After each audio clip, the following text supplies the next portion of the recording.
Bapak bawa kitab namanya As-Salsabil Mu'in fi Thara'iqil Arba'in. As-Salsabil Mu'in artinya oase di padang pasir. Apa oase itu?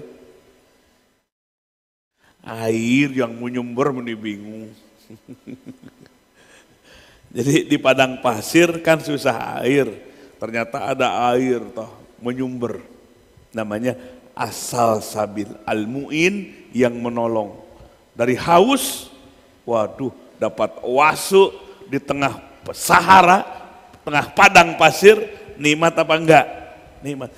Kitab ini dinamai oleh Syekh Muhammad ibn Ali As-Sanusi karena beliau haus tentang kebenaran, haus ingin mengenal Allah, haus batinnya, dahaga rohaninya, ingin mencari mendapatkan kebenaran.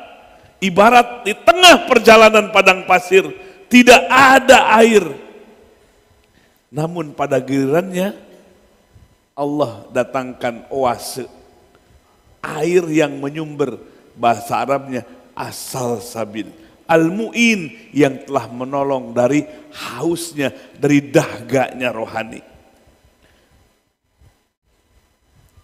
Fi Thara'iqil Arba'in, Thara'iq jamak dari Thariqah, artinya menjelaskan tentang tarekat yang 40. Tarekat yang 40 sebetulnya enggak 40. Di sini Thariqah yang dipelajari oleh Syekh Muhammad ibn Ali As-Sanusi ada 35. Tapi sering dibulatkan menjadi 40. Karena kata-kata 40 itu hebat sekali. Ada orang hajian, sholat di Masjid Nabawi, sholat arba'in, 40 apa? 40 waktu. Imam Nawawi Ad-Dimashqi mengarang kitab namanya Kitabul Arba'in, kitab yang memuat 40 hadis, padahal yang dimuat 42 hadis. Jadi dibulatkan dengan kata 40. Karena kata 40 itu satu angka yang luar biasa. Nabi Musa alaihissalam diperintahkan oleh Allah bertahanus, bertapa di gunung Turisin di Mesir. Asalnya talasina lailah 30 hari. Allah robah sempurnakan jadi 40 hari. Muncul lagi bilangan 40. Begitu juga kitab ini. Syekh Muhammad ibn Ali As-Sanusi menggeluti 35 thariqah. Kemudian ditulis 35 dibulatkan jadi 40. Maka Thara'iqil Arba'in menjelaskan tentang 40 thariqah. Pada yang dimaksud 35 thariqah. Maka Bapak Ibu sekalian, guru kita ini Syekh Muhammad ibn Ali As-Sanusi, orang yang haus, yang dahga dengan kebenaran. Walaupun ilmunya sudah meluas, ilmunya banyak, tapi terus mencari sosok mursyid yang lebih tinggi. Namanya mursyid kamilun mukammilun, sempurna dan menyempurnakan. Dalam tingkat kewaliannya disebut Al-Gaus atau Sultan Aulia. Begitu beliau haus rohaninya, haus kolbunya untuk menggapaikan kebenaran yang setinggi-tingginya di hadapan Allah. Ibarat di atas langit ada langit lagi. Sampailah 35 thariqah beliau pelajari dan beliau perdalam. Dan yang terakhir, guru beliau yang diyakini oleh Syekh Muhammad ibn Ali As-Sanusi sebagai mursyid kamilun mukammilun, sempurna dan menyempurnakan. Tingkatan kewaliannya ada Al-Gaus atau Sultanul Aulia pada zamannya. Dulu beliau hidup di abad ke-18 Masehi. Berjumpalah atas izin Allah di ujung apa? Pengembaraannya, mencari sosok, mencari figur orang yang tinggi derajatnya di sisi Allah. bernama Syekh Ahmad ibn Idris, pendiri Thariqah Idrisiyah ini. Di mana beliau ketemu? Di musim haji. Jadi dulu itu Bapak Ibu sekalian, kalau orang pengen cari ulama yang tinggi ilmunya, luas ilmunya, berangkatnya ke haji. Dulu belum ada medsos. Belum ada medsos, belum ada pemberitaan yang mengglobal, yang mendunia. Maka pusat informasi itu adalah Mekah dan Madinah di musim haji. Kenapa? Di musim haji pasti para ulama yang mampu istita'ah dia akan pergi ke Mekah untuk menunaikan haji.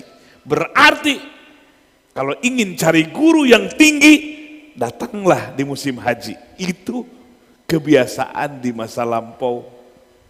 Begitu juga dengan Syekh Muhammad ibn Ali As-Sanusi. Setelah dari Mesir, Al-Azhar University, beliau pergi menuju Mekah di musim haji untuk mencari sosok mursyid yang paling tinggi derajatnya di sisi Allah. Nah, ketika di musim haji, Syekh Ahmad ibn Idris membuka majelis ilmu di Masjidil Haram, diikuti oleh jamaah di situ. Syekh Muhammad ibn Ali As-Sanusi melihat halakoh yang dipimpin oleh Syekh Ahmad ibn Idris dan duduk di situ. Dia dengarkan ilmu-ilmu yang disampaikannya. Wah, dalam sekali. Tertarik hatinya. Lalu selesai, malam harinya dimimpikan oleh Allah berjumpa dengan Rasulullah Sallallahu Alaihi Wasallam. Lalu Syekh Muhammad ibn Ali As-Sanusi meminta kepada Rasulullah, ya Rasulullah, bukakanlah mata hatiku. Bukakanlah mata hatiku. Kata putuh dibukakan mata hati ini kunci. Kalau sudah terbuka Allah bukakan mata hati, maka melimpahlah ilmu dan bimbingan yang paripurna. Maka kata kuncinya adalah iftah, bukakanlah hatiku.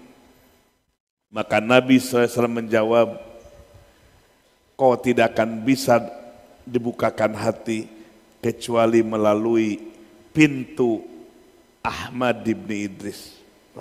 Di situ dapat informasi dari Nabi, kalau pingin mata hati dibukakan, ikutilah lewat bimbingan Syekh Ahmad ibn Idris.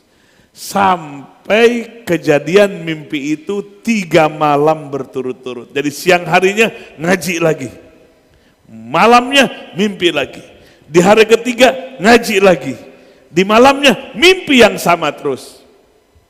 Akhirnya setelah 3 kali, baru Syekh Muhammad ibn Ali As-Sanusi memberanikan diri untuk diakui sebagai muridnya oleh Syekh Ahmad ibn Idris. Akhirnya Syekh Muhammad ibn Ali As-Sanusi mendapatkan talqin zikir, ijazah wirid, dan Syekh Muhammad ibn Ali As-Sanusi berbaiat, bersumpah setia untuk taat kepada Syekh Ahmad ibn Idris. Selesai musim haji, karena dia komitmen sebagai murid untuk taat kepada gurunya, maka gurunya pulang ke Asir, perbatasan dengan Yaman, Saudi dan Yaman itu Asir. Di situ Syekh Ahmad ibn Idris mukim mengembangkan ilmu yang terakhir sampai wafatnya. Maka Syekh Muhammad ibn Ali As-Sanusi mengikuti gurunya. Itu tanda murid yang sidik. Ngikuti gurunya sampai kapan? Sampai gurunya yang nyuruhnya nanti.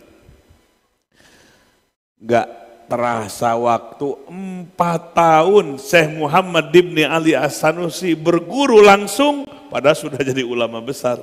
Berguru jadi murid kepada Syekh Ahmad ibn Idris di Sabia atau di Asir. 4 tahun. berguru, menimba ilmu. Sampai pada akhirnya Syekh Ahmad Ibni Idris sakit dan ditunjuklah murid kesayangannya yaitu Syekh Muhammad Ibni Ali As-Sanusi untuk menjadi pengganti mursyid dari dirinya. Wafatlah Syekh Ahmad Ibni Idris di Asir. Sekarang masuk wilayah kerajaan Saudi Arabia. Lalu Syekh Muhammad Ibni Ali As-Sanusi, karena sudah gurunya selesai, dia ditugaskan untuk menjadi mursyid menggantikan, maka beliau dimimpikan berjumpa dengan Rasulullah Sallallahu Alaihi Wasallam dan Rasul memerintahkan kepada Muhammad Ibni Ali As-Sanusi, pergilah ke Afrika Utara. Sekarang disebut negara Libya. Dakwahlah di sana. Pergilah Syekh Muhammad Ibni Ali As-Sanusi ke daerah Afrika Utara, sekarang disebut Libya. Dakwah di sana. Di sana banyak orang-orang nomaden. Nomaden itu yang pindah-pindah. Agamanya banyak yang animisme dan Kristen. Beliau berdakwah sampai berbondong-bondong orang Afrika Utara masuk ke dalam Islam. Sehingga ketika itulah menjadi pergerakan terbesar dalam dunia Islam. Ditulis dalam kitab Hadir Alam Islami, artinya peradaban dunia Islam. Dimasukkan di dalamnya adalah pergerakan Syekh Muhammad Ibni Ali As-Sanusi. Nah ini Bapak Ibu sekalian, jadi tarekat kita ini tersambung kepada 35 thariqah mu'tabaroh yang ada berkembang di dunia ini.